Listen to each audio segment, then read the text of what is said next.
Water also provides something essential to life itself, and that is food.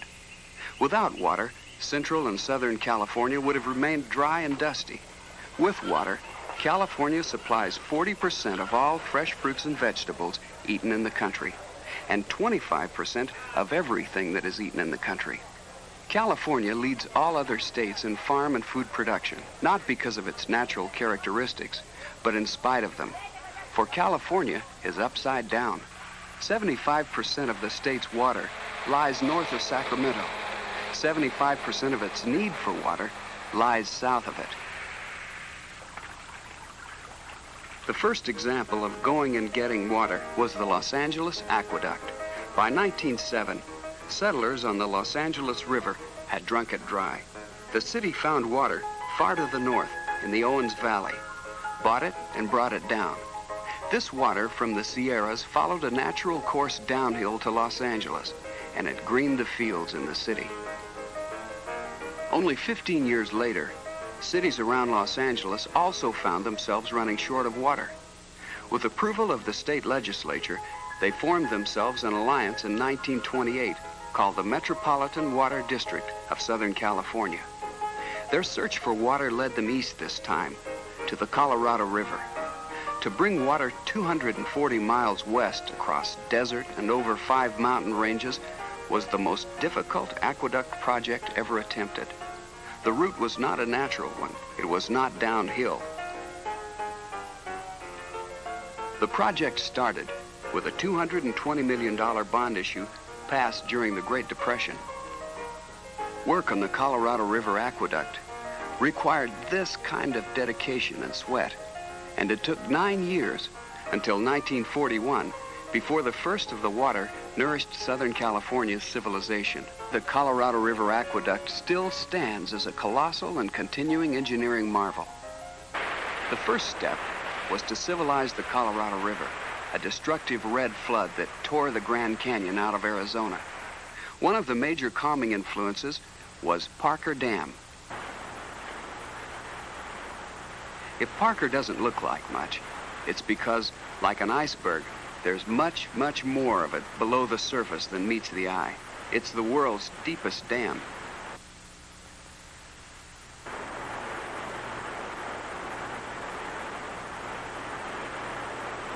The lake above Parker is Havasu, which means blue in the Mojave language. It was named by an astonished old chief in the 1930s whose ancestors had seen nothing but red water for centuries. Those tubular fingers are the beginnings of a river headed west. It starts, as no other kind of river does, uphill. To flow uphill, water must be pushed by man, and this time by electrical power, not his muscle. This is the Whitsett Intake Pumping Plant, the first of 5 pumping plants on the aqueduct that transports water from Lake Havasu into Southern California. The plant consists of 9 pumping units. Its maximum pumping capacity is about 1 billion gallons a day. The Colorado Aqueduct is a man-made river. It is hoisted up this mountain and tunneled through the side of it where it finds Jean Village, a small and single-minded community, field headquarters of the Metropolitan Water District. This is Lake Matthews near Riverside, the final stop on the Colorado Aqueduct. Just before the aqueduct has reached Lake Matthews, a river has been cut out of it to run southward to San Diego and the Mexican border. Lakes are the halfway houses in an aqueduct, where water rests up before continuing onward.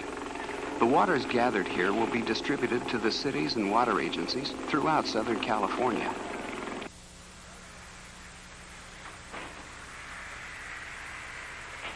By the early 1960s, a thriving civilization was depending in large part on water from the Colorado River Aqueduct.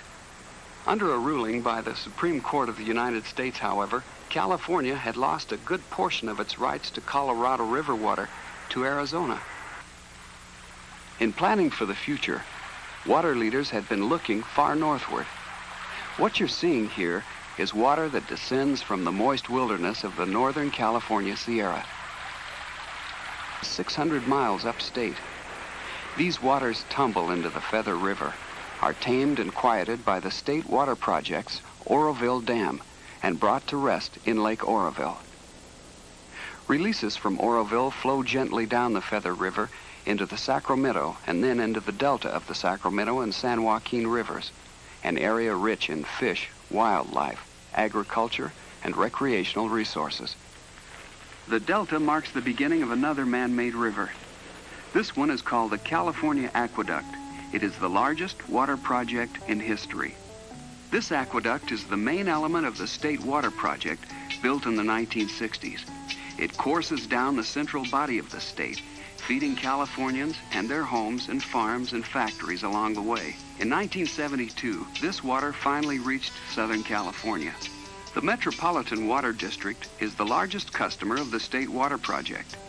Eventually, the district will receive much more of its water from Northern California than from the Colorado River. The California Aqueduct looks like it runs downhill, but it doesn't.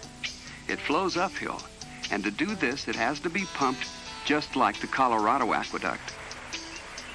Prepare to be deceived by the mild-looking range of mountains called the Tehachapis. They don't look as threatening as the jagged barricades between the Colorado and the ocean. Prepare to be deceived by this modest-looking plant designed to pump Northern California water over those mild-looking mountains to the coastal plain of Southern California. Now prepare to be undeceived. This one plant lifts the water nearly 2,000 feet in one boost. It is as powerful as all 5 pumping plants on the Colorado River Aqueduct put together. When it reaches full capacity some years from now, it will use as much power in one day as the entire city of San Francisco. Just as this water is essential to our California way of life, electricity is essential to move these man-made rivers. At the present time, the State Department of Water Resources has a contract with power suppliers to furnish them energy at a very low rate. This is energy that is supplied to pump water through the state system. This contract must be renegotiated in 1983. We anticipate that the price for energy will increase perhaps tenfold. We're also talking about doubling or tripling the price that we must charge for the water that we provide. The people who need energy and use it look toward the someday when science brings us power that is relatively cheap, sufficient, and non-controversial. Well, at least this covers the cheap and sufficient part. The San Onofre nuclear plant is being enlarged under the watchful eyes of California coastal authorities. It was the first major nuclear plant built on the California coastline. Nuclear plants generate electric power at 1/4 the cost of an oil-fed plant. There's no secret that agencies who supply vital water and power to Southern California feel that nuclear power is essential. When, because of restrictions, nuclear plants can't be built on the coast where they can be cooled by seawater, they must be built inland and cooled by fresh water instead. So the Metropolitan Water District has agreed to supply 50 billion gallons of fresh water a year for several of these plants, which were forced from the coast, all deep inland and none yet built. But efforts are being made to schedule future nuclear power plants back on the coast, where plentiful supplies of water from the ocean can be used for cooling, leaving valuable and scarce fresh water for other uses.